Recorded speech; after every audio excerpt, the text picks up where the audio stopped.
हे विद्वानों, भगवान श्री राम विश्वामित्र के साथ अयोध्या से सिद्धाश्रम बक्सर तक, बक्सर से जनकपुर तक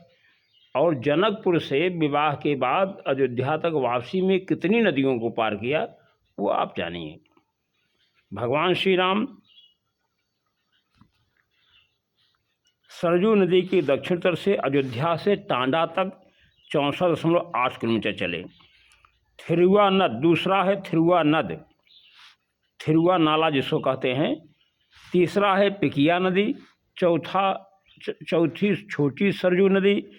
पांचवीं गंगा नदी, छठवीं सरजू नदी, सातवीं धौंस नदी जिसको भास नदी भी कहते हैं,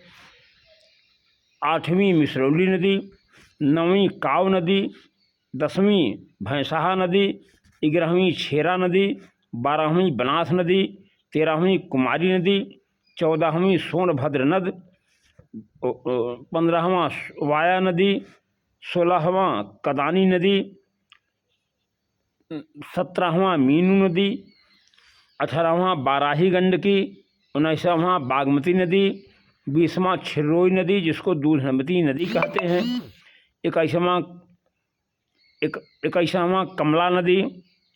21वां कमला नदी, 22वां धंस नदी, 23वां लचका नदी,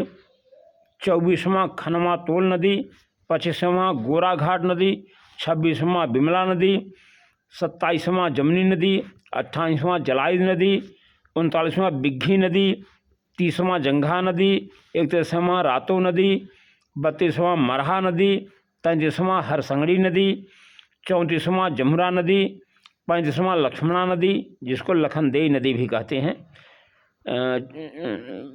36वां मनुष्यमाणा नदी,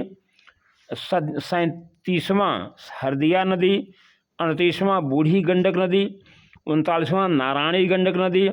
40वां धर्मवारी नदी,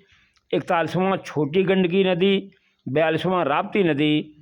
43वां कुआनो नदी और अंत में 44वां सरयू नदी को पार किया था।